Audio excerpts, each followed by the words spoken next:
제자입니까? 라는 제목으로 하나님 말씀 나누겠습니다.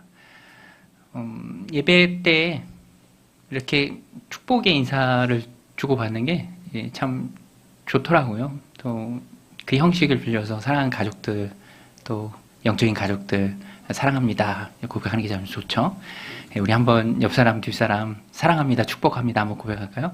사랑합니다, 사랑합니다, 축복합니다. 네. 날씨가 많이 선선해졌습니다. 그래서 운동하는 분들이 되게 많으시더라고요.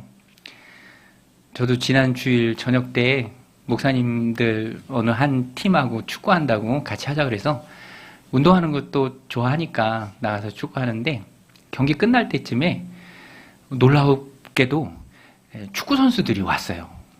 축구 선수들도 풋볼장에서 이렇게 풋볼 하시더라고. 풋살장에서. 근데 이영표 선수 봤어요. 제가 이영표 선수. 그 이영표 선수가 풋살장에서 5대5 풋살하는 거 보니까 되게 신기하더라고요.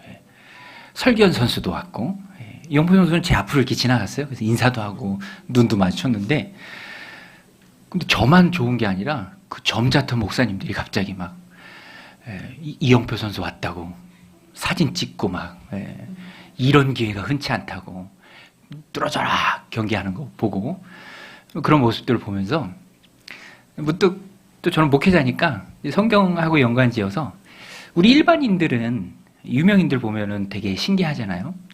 예수님 당시에도 그랬어요. 예수님이 인기가 많으셨습니다. 어딜 가든지 예수님을 보려는 무리들로 가득했죠. 그래서 삭개오는 갈 수가 없어서 뽕나무 위로 올라가고 또 중풍병자도 예수님 모인 곳에 너무 사람들이 많고 안에도 많고 진문 밖에도 많으니까 들어갈 수가 없어서 지붕을 뜯은 거 아닙니까? 어디를 가든 어떻게 알고 제자들과 예수님이 있는 곳에 사람들이 무리지어 따라왔습니다. 인기가 많으셨어요. 예수님은요. 따르는 사람들이 정말로 많았습니다. 그런데 예수님께서는 자신을 따르는 많은 무리들보다도 더 중요하게 여기고 또 원하셨던 것은 사실 제자였어요.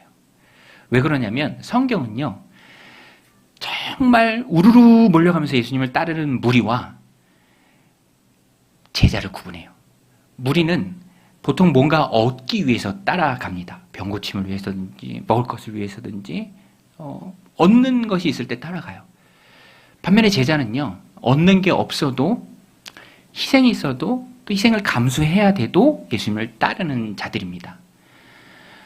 예수님은 제자를 원하셨어요. 많은 무리보다, 다수의 무리보다 제자를 원하셨습니다.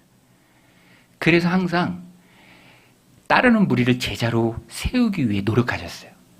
특별히 그들의 생각을 고쳐주십니다.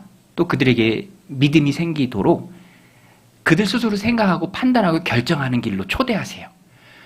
그 중심에 묻는 질문이 있어요. 예수님이 묻는 질문, 무리에게 묻는 질문이 있습니다. 오늘 본문에서도 예수님이 질문을 해요. 제자로 세우기 위한 질문입니다. 무리가 나를 누구라 하느냐? 무리가 나를 누구라 하느냐? 제자들이 예수님께 파송받고 순회 전도를 하다가 돌아왔을 그 시점이에요. 너희가 밖에서 쭉 둘러봤는데 사람들이 나에 대해서 뭐라고 하느냐? 예수님 선지자 중에 한 명이라고도 하고 세례 요한이라고도 하고 엘리야라고도 합니다. 예레미야라고도 합니다. 죽었던 선지자 중에 한 명이 살아나서 돌아왔다라고도 합니다. 이렇게 대답을 하죠. 사실 이 질문은요, 주의를 환기시키기 위한 질문이에요. 세상 사람들이 예수님에 대해서 어떻게 생각하는 것보다 훨씬 더 예수님이 관심 가지시는 것은 제자들이 예수님을 어떻게 생각하느냐예요. 말씀드렸죠? 예수님은 무리보다 제자를 원한다. 제자가 사람을 낳습니다. 예수님 승천하신 이후에도 예수님의 사역을 이어받아서 영혼 구원할 사람들, 또 교회를 세울 사람들, 교회를 통해서 하나님의 나라를 확장해 갈 사람들은 무리가 아니라 제자예요. 그래서 예수님이 제자들에게 묻는 거예요. 그러면 너희는 내 제자라고 일컬어지고 나의 제자가 더 돼야 할 너희는 나를 어떻게 생각하느냐? 나에 대해서 뭐라고 하느냐? 나를 누구라 하느냐? 20절에 묻습니다.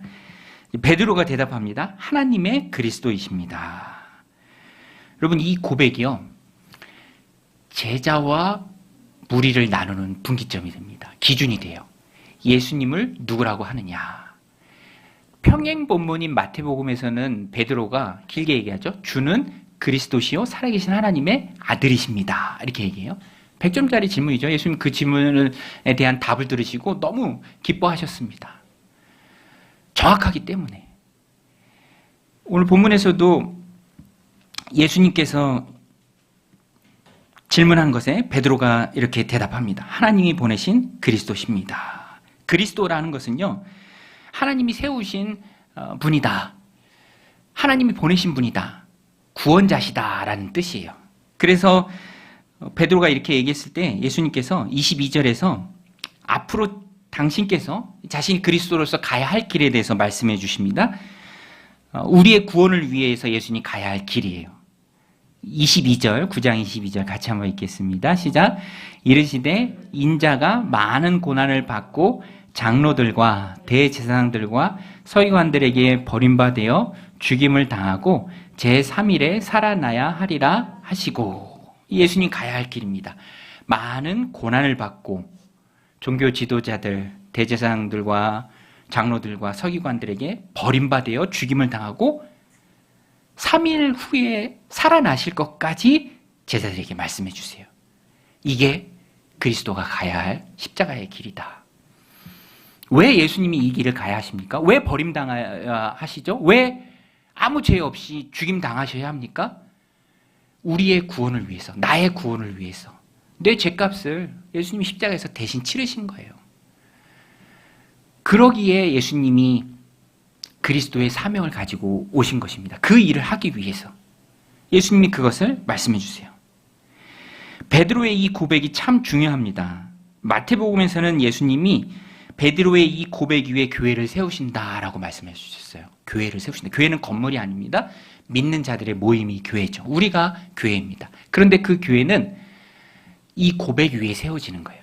베드로 개인이 아니라 베드로가 한 고백. 주는 그리스도시요 살아계신 하나님의 아들이십니다. 오늘 본문 버전으로 하면 하나님의 그리스도십니다. 이 고백 위에 주님이 내 구원자십니다. 내 죄값을 위해서 이 땅에 오신 하나님 그분이십니다. 라는 이 고백 위에 교회가 세워지는 거예요. 그래서 교회는 세상의 모임과 다릅니다. 동호회가 아니죠. 예수님 중심으로 모인 공동체예요. 이 신앙 고백 위에 세워진 공동체가 바로 교회입니다. 그래서 이 고백이 핵심이에요. 이 고백이 제자의 신분증과 같은 역할을 합니다. 이 고백을 하느냐, 이 고백이 없느냐. 여러분, 세상은요, 이 고백을 못해요. 예수님에 대해서 세상이 뭐라고 얘기합니까? 훌륭하신 분, 위인, 4대 성인 중에 한 분, 이렇게 얘기해요. 거기까지는 다 인정합니다. 예수님 역사적 인물이고 또 훌륭하게 가르침을 주신 분이니까 그 수준으로 생각해요. 훌륭한 사람. 근데 우리는 달라요. 제자는 달라요. 제자는 그리스도로 받습니다. 예수 그리스도, 하나님이 세우신 분. 무엇을 위해? 우리의 구원을 위해서. 그래서 교회 공동체는 제자 공동체인데 이 고백이 그 중심에 있어요. 주님을 어떻게 아느냐, 누구로 아느냐, 어떻게 받느냐, 주님에 대한 정체성이 무엇인지 아는 것. 여러분, 예수님은 그리스도신 줄로 믿습니다. 예수가 그리스도다. 이 믿음에 세워진 게 바로 우리입니다. 교회예요. 그래서 우리가 신앙생활하면서 꼭 붙들어가야 할 중요한 기본기, 기준, 아주 기초가 있다면 바로 이 고백이에요. 예수님이 하나님의 그리스도십니다. 라는 고백. 우리 새벽 예배 때마다 스가랴서 말씀을 나누고 있는데 7장에 보면은 스가랴에게 질문을 하죠. 사람들이 포로기 동안 금식을 해왔던 것 같아요. 주기적으로. 그것을 포로에서 귀환한 귀한 공동체도 계속 해야 할까요? 라고 묻습니다. 근데 하나님이 스가랴를 통해서 주신 대답은 하라 하지 마라라는 대답이 아니라 본질적인 질문이에요.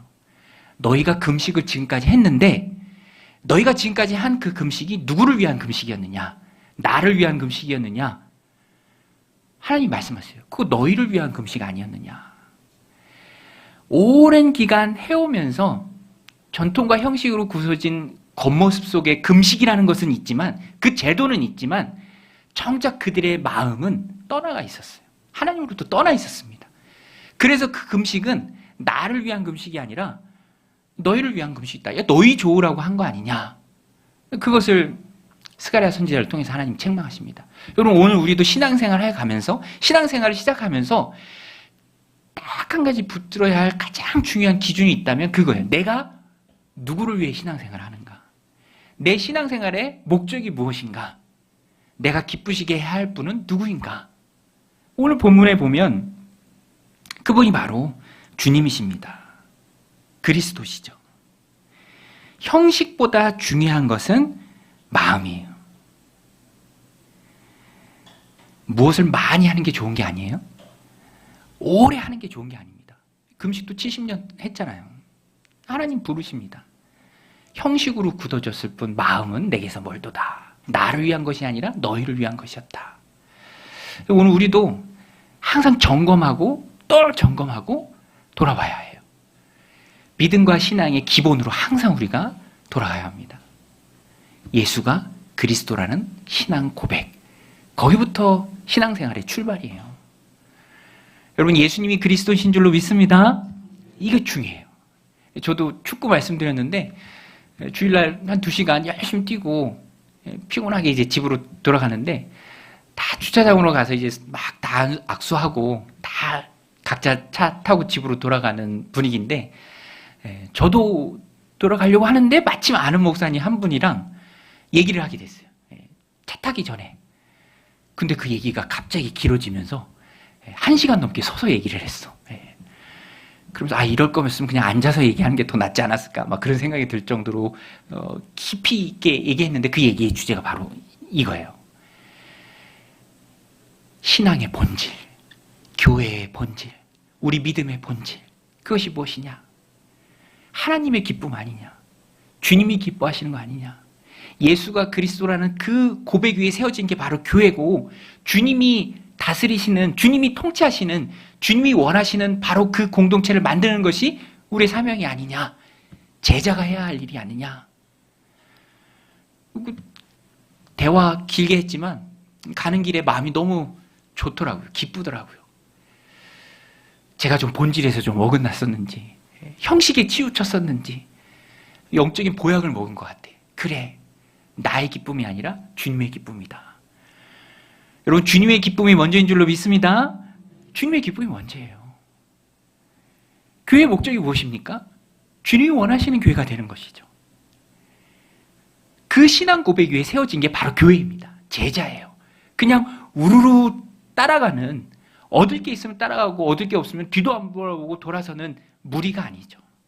우리는 제자가 되어야 합니다. 두 번째 제자의 기준은 가치를 바르게 판단하는 사람입니다. 오늘 본문을 보면 예수님이 질문을 하시죠. 너희는 나를 누구라 하느냐? 너희는 나를 누구라 하느냐? 여러분은 주님을 어떻게 모시고 있습니까? 어떤 분으로 주님을 봤습니까? 이 질문을 하는 거예요. 그리고 이후에도 계속 그 질문의 형식이 이어집니다. 계속 생각하게 하세요. 제자가 됨이 무엇인지, 제자가 되기 위할 때 힘써야 할 것이 무엇인지 스스로 판단하고 선택하도록 자꾸만 물음을 주십니다.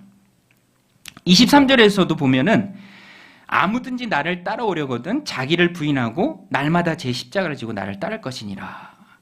저는 이게 바른 방향성에 대한 주님의 물음이라고 생각합니다. 그냥 덮어놓고 맹목적으로 우르르 따라가는 무리가 아니에요. 제자됨이 무엇인지 생각하고 결정하고 결단하고 따라오라는 주님의 부르심입니다. 생각하고 판단하게 하세요. 가치죠. 무엇이 중요한가? 무엇이 덜 중요한가? 진짜 중요한 우선순위가 무엇인가? 요한복음 6장에서도 무리들이 예수님 말씀 들을 때 예수님이 말씀이 어려웠습니다. 그렇게 좋아서 따랐던 무리들이 예수님 향해서 이렇게 얘기해요. 어렵다, 어렵다. 누가 이 말씀을 받을 수 있을까 하면서 다 돌아갑니다. 등 돌리고 돌아가요. 그때 예수님이 제자들에게 물어요. 너희도 가려느냐? 그때 제자 중에 베드로가, 거기서도 베드로가 말하죠. 주여, 생명의 말씀이 주께 있음에 우리가 어디로 가오리까? 이게 제자입니다. 떠나지 않고 주님의 가치를 발견하고 머무는 자들, 제자예요. 기왕에 신앙생활 한 거 우리는 제자가 되어야 합니다. 무리가 아니라 제자가 되어야 해요. 24절 말씀 주님이 이렇게 말씀하시죠. 이것도 계속 생각하게 하는 말씀입니다. 우리 24절 말씀 같이 읽겠습니다. 시작. 누구든지 제 목숨을 구원하고자 하면 잃을 것이요 누구든지 나를 위하여 제 목숨을 잃으면 구원하리라. 여러분 이 말씀 어떻게 받으시나요? 여러분 이 말씀 오늘 우리에게 주시는 말씀입니다. 정말 깊이 있게 받아야 돼요. 누구든지 제 목숨을 구원하고자 하면 잃을 것이요 누구든지 나를 위하여 제 목숨을 잃으면 구원하리라. 이 다음에 예수님이 하신 말씀이 뭐냐면 사람이 온 천하를 얻고도 제 목숨을 잃는다면 그가 얻은 온 천하가 무슨 의미가 있느냐 이거예요. 그렇죠 여러분? 온 천하를 얻는다 해도 목숨을 잃는다면 그 영혼을 잃어버린다면 아무리 많은 것을 얻는다 해도 얻는 것이 의미가 없죠. 자신의 목숨도 지키지 못하는데 그 이후에 얻는 게 무슨 소용이 있겠습니까? 그렇지 않아요 여러분? 너희의 방향을 바로 알라. 나아가는 방향, 속도보다 중요한 것이 방향인데 방향을 바로 알라. 주님이 이것을 말씀해 주십니다. 온 천하를 얻으려고 나아가는 방향은 잘못된 방향이에요. 틀린 방향입니다. 여러분 스티브 잡스가 2007년도에 스마트폰 개발했잖아요. 사람 손마다 하나씩 있어. 컴퓨터가. 손으로 뭐든지 다 해요. 어떤 책에 보니까 인쇄술보다 더 놀라운 발견이다. 그렇죠 여러분? 대단하지 않나요? 그렇게 대단한 일 한 분조차도 무신론자였어요.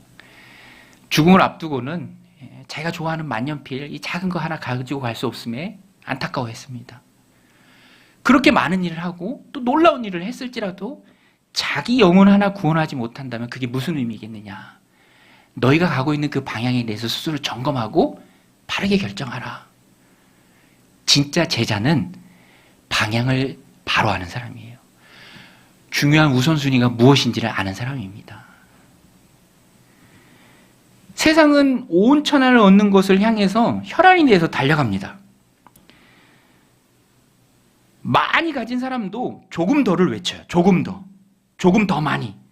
소유한 것이 너무 많은 사람들도 더 갖기를 원해요. 세상은 욕심으로 가득하죠. 그래서 믿음이 아니면 세상 그 무엇도 우리로 하여금 죽음의 강을 건널 그 길을 제시하지 못합니다. 그리스도 안에서만 발견할 수 있는 참 진리예요. 예수님을 통해서만 하나님께로 나아갈 수가 있습니다. 그래서 세상의 욕심을 간파하고 진정한 가치를 발견할 수 있는 그 믿음, 그 지혜를 우리는 늘 하나님 앞에 구해야 합니다. 하나님, 우선순위를 바로 세울 수 있는 참 제자의 가치관을 내게 허락해 주옵소서. 세상에 욕심 너무 많아요. 그런 사람들을 향해서 우리가 손가락질 할 수 없을 정도 우리조차도 그런 욕심에 빠질 때가 참 많이 있습니다. 눈앞의 욕심에. 그죠? 제 아내가 저보고 식탐이 있대. 근데 제가 늘 얘기해요. 식탐이 아니다. 나는 정량이다. 내가 언제 남기는 거 봤냐. 정량이에요. 저는 남기지 않고 다 먹습니다. 많이 먹는 게 식탐이 아니에요. 양이 많기 때문에 많이 먹을 수밖에 없는 거예요. 식탐은 제 아내가 있는 것 같아요. 다 먹지도 못하면서 먹으려고 그래. 과자는 항상 사다 놓고, 그죠? 아이스크림 먹고 배 아프다 그리고. 다음부터 다시는 안 사온다 그리고 또 사오고. 딱 보면은 먹고 싶은 마음이 들기 때문에 그렇죠. 그 유혹이 있기 때문에 그렇습니다. 세상이 그것으로 가득해요. 그래서 자꾸만 온 세상을 향함으로 우리를 등 떠밉니다. 그때 진정한 제자는 무리는 등 떨면 가요. 얻을 게 있으면 뭐 예수님도 쫓지만 얻을 게 없으면 예수님으로부터도 뒤도 안 돌아봅니다. 온 세상을 얻기 위해서. 근데 제자는 달라요. 분명한 가치관이 있습니다. 영적인 것과 영적이지 않은 것을 구분할 수 있어요. 우선순위가 분명합니다. 제자예요. 그래서 오늘 본문에도 26절에 보면 예수님 말씀하십니다. 너희가 세상 앞에서 나를 부끄러워하면 인자도, 예수님 자신을 가리켜요. 메시아적 용어입니다. 인자도 너희를 부끄러워할 것이다. 여러분, 예수님 부끄러우신가요? 믿음과 신앙 숨기시나요? 부끄러우십니까? 여러분, 우리는 믿음과 신앙을 자랑해야 될 줄로 믿습니다. 예수님을 자랑해야 될 줄로 믿습니다. 그래서 저는 식당 들어갈 때 주일은 쉽니다 이렇게 써 있으면 너무 좋아. 괜히 좋아. 주일은 쉽니다. 믿음과 신앙을 밝히는 거잖아요. 그런데요, 지금은 더 감추는 시대가 되어버렸어요. 부정적인 영향이 세상에 가득합니다. 세상의 악함을 인함이기 때문이기도 하고 또 우리의 연약함 때문이기도 합니다. 그래서 자랑스럽게 드러내는 것이 더 필요한 시대가 되었어요. MZ세대들은요, 어떤 책에 보니까 그렇게 썼더라고요. 신입사원들, 젊은 사람들, 직장인들한테 사실 나 교회 다녀라고 말하는 그게 거의 커밍아웃 수준이에요. 사실은 나 교회 다녀라고 말하는 게 막 부끄러운 그런 시대 속에 우리가 살아가고 있는 것이죠. 그러나 우리는 이 말씀을 붙들고 예수님을 자랑스러워해야 합니다. 찬양해야 하고 믿음과 신앙을 담대하게 드러내야 합니다. 인스타그램에 청소년들이 수련회 갔다 온 거, 청년들이 수련회 갔다 온 거 피드에는 안 올리고 스토리에는 올린대. 이렇게 얘기해도 못 알아듣잖아요. 그죠? 우리 인스타는 안 하니까. 저도 처음 책에서 보고 몰랐어요. 근데 스토리는 있다가 사라지고 피드는 계속 있다네. 계속 있는 데는 올리기가 좀 두려운 거예요. 시대적 상황 속에서 여러 가지 고려할 것들 속에서 부끄러운 것. 근데 주님은 분명히 말씀하십니다. 선택은 우리의 몫이에요. 바르게 판단하라. 너희가 부끄러워하면 나도 부끄러워할 것이다. 여러분, 우리는 제자가 되어야 합니다. 기왕의 신앙생활한 거 분명한 제자가 되어야 돼요. 주님이 우리를 제자로 세우길 원하시고 제자로 불러주셨어요. 그래서 저는 오늘 말씀의 핵심 구절이 23절이라고 생각해요. 23절. 우리가 어떻게 제자로서의 삶을 살아갈 수 있는가?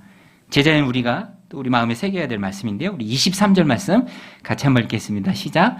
또 무리가 이르시되 아무든지 나를 따라오려거든 자기를 부인하고 날마다 제 십자가를 지고 나를 따를 것이니라. 무리에게 예수님이 이르신 말씀입니다. 또 무리에게 이르시되 아무든지 나를 따라오려거든, 즉 제자가 되려거든.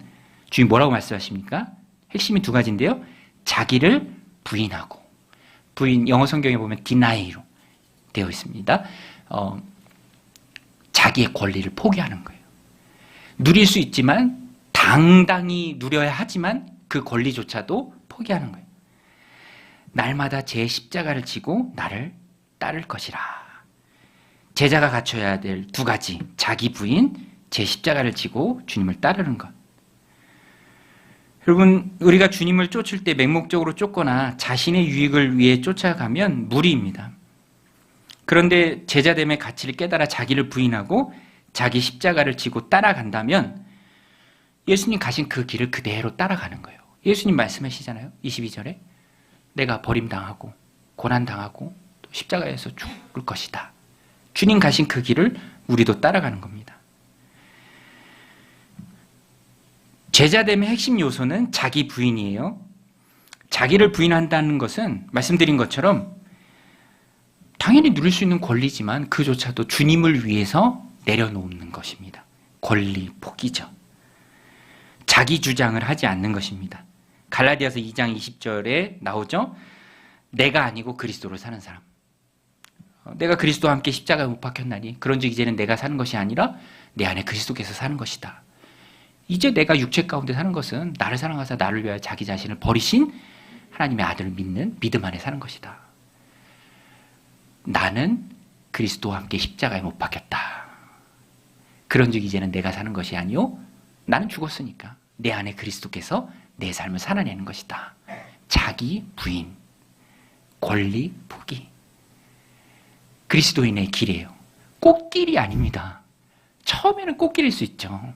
하지만 무리의 수준을 벗어나 제자가 되고자 한다면, 사람을 낚는 어부가 되고자 한다면 주님의 소원을 이루어 드리는 주님 앞에 서는 날 칭찬받는 그 삶을 살아내고자 한다면 자기를 부인하고 자기 십자가를 지고 주님을 따라야 합니다. 제자의 길, 자기를 부인하는 게 핵심인데요. 자기를 부인하지 못하면, 자기 주장을 내려놓지 못하고 권리를 포기하지 않으면 계속 힘들어요. 자기도 힘들고 주변도 힘듭니다. 전에 제가 사역하던 교회에서 중년의 남자 주일학교 선생님이 우스갯소리로 그런 얘기를 하시더라고요.